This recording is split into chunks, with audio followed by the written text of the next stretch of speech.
นี่คือภาพบรรยากาศยามเช้าอยู่ที่ท่าวักเมืองมนประโมกแขวงจำปาสักเนาะในยามเช้าก็มีรถโดยสารรถสองแถวรถบรรทุกสินค้าต่างๆหรือว่ารถบรรทุกหนักบรรทุกเบาเนาะเพิ่นจะข้ามไปอยู่ที่ฝั่งนำคลองเบื้องนั่นพี่น้องเพื่อว่ากาเกียมไปบอนต่างๆก็คือไปนครปากเซ่ไปเมืองโขงหรือว่าไปบอนที่ว่าไก่เนาะแม่นเพิ่นจะขามทางทาบักอยู่บ้านเฮานี้เนาะนี่เป็นรถกำลังแล่นเขาเนาะมีรถจักรรถใหญ่แน่อิหยังต่างๆส่วนเจ้าสารเองกาเกียมสิไปนครปากเซ่เนาะมื้อนี้ก็สิได้นั่งรถสองแถวไปพี่น้องเอ้ยจักหน่อยสิทายให้พี่ให้น้องได้เบิ่งเด้อภาพบรรยากาศอยู่เทิงบักเนาะน้ำของเมืองมุนดาประโมกของเฮาเนาะอยู่ห่างจากนครปากเซ่ประมาณ100 กิโลเมตรเนาะถ้าจะข้ามน้ำคลองมาเนี่ยแม่นข้ามได้อยู่2บ่อนเด้อพี่น้องเด้อก็คือข้ามจากบ้านจานมาหาเมืองมุนเนาะก็คือบ้านปาโมกแล้วก็ข้ามจากบ้านทาโพมาใส่ทาบักบ้านเดินแค่นเนาะหรือว่าทานสิเดินทางมาจากทางเมืองสุขุมาก็ได้เนาะแต่ว่าทางนั้นมันยากหลายมันเป็นดินแดนที่ว่าต่อจอจากเมืองสุขุมาหาเมืองมุนบะเมืองมันเป็นเส้นทางที่ว่ายังบ่ทันได้สะดวกปานใดเนาะมันเป็นเส้นทางที่ว่ายามฝนหรือว่ายามแดดมันอยากมีคุ้มแน่ช่วงนี้ก็ได้ยามเช้าจังสิรถขามบักก็ยังบ่ทันได้มีหลายเนาะแต่ว่าสวยๆไปเพิ่นเนาะ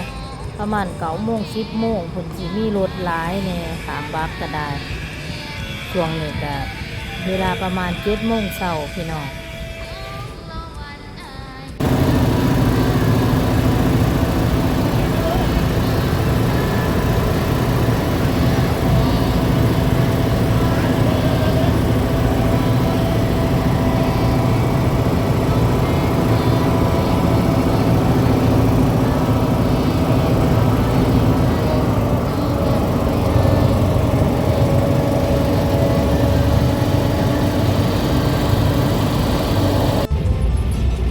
สบายดีพี่น้องสบายดีพี่น้องเบิดสุขคนเด้อพอกันกับบรรยากาศอยู่กลางแม่น้ำคลองพี่น้องเอ้ยเมืองมุลประโมกแขวงจำปาสักเนาะตอนนี้กำลังเดินทางสิออกไปนครปากเซ่โดยการตอนนี้กำลังขามบักพี่น้องเอ้ยเขาก็ขามบักสิไปนครปากเซ่สีแดนรถไปนครปากเซ่เนาะมื้อนี้ขี่รถ2 แถวไปพี่น้องไปกับน้องลุงนิ่มไปนครปากเซ่แต่ก็สิต่อไปเมืองโพนทองแขวงจำปาสักเฮานี่แหละฟังเตียพี่น้องเห็นอยู่หั่นบักเฮากำลังแล่นไปอยู่นี่ก็คือฟังบ้านทาโพเมืองโขงแขวงจำปาสักนั่งรถ2 แถวไปมื้อนี้พี่น้องเอ้ยนี่รถ2 แถวคันนี้ล่ะเฮาสิเดินทางไป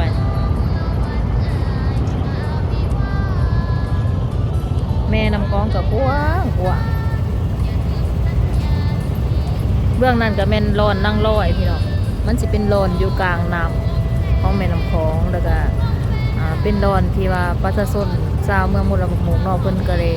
ปลูกพืชธัญญาหารปลูกพืชหมักน้าวหมักทั่วหมักแตงหมักเขือยังน่ะเพื่อส่งขายเป็นสินค้าเนาะส่งเข้าตลาดอยู่ที่เมืองมุนประโมกของเฮาอยู่เบื้องนั้นก็คือคุมลงโซ่นี่ล่ะประมาณนั่นล่ะอยู่บนเฮาสีไปนี่คุมบ้านดวงโซ่เมืองมุนประโมกแขวงจำปาสักเนาะต่อมาก็มาเป็นกลุ่มไข่เดียวแล้วก็มากลุ่มเพื่อนแค้นของเฮาเนาะ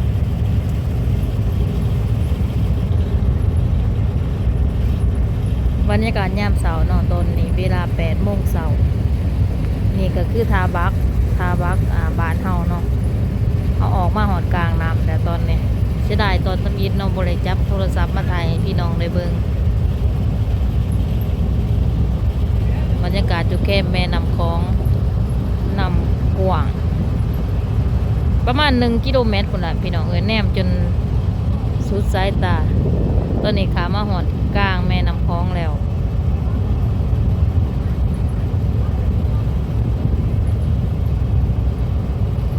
ทิวทัศน์ธรรมศาสตร์ยามเช้า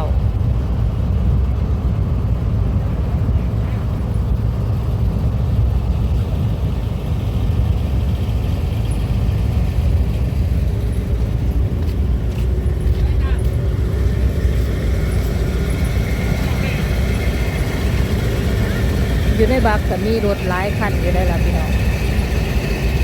ฟังน้ำคลองบ้านเฮา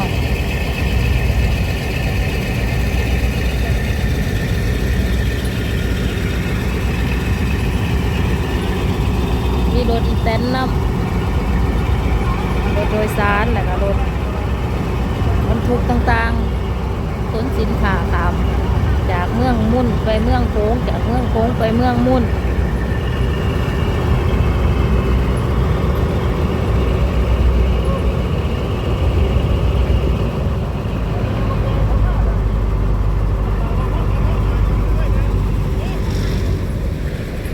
พูนอยู่ฟังเบื้องหน้าเป็นฟังบ้านเฮา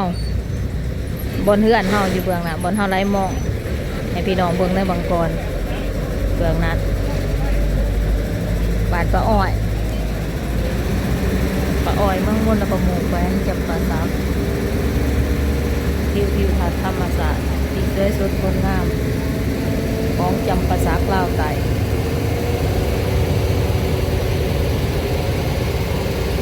ทำบักมานี่เลยเป็นจังนาทีนะอะไรก็มา10 นาทีถามมานี่บอกว่าประมาณ10 นาทีนี่ก็ยังบ่ทันได้หอดฟังถ้าโพดเถื่อตอนนี้บักเพิ่นกำลังอวยสิเอาหัวเขาเพื่อว่าให้รถนี่รถที่อยู่ในบักนี่แล่นออก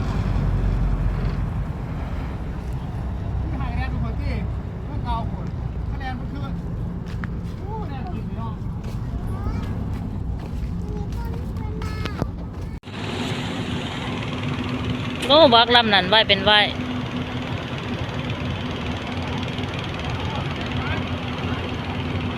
บักขามน้ำคลอง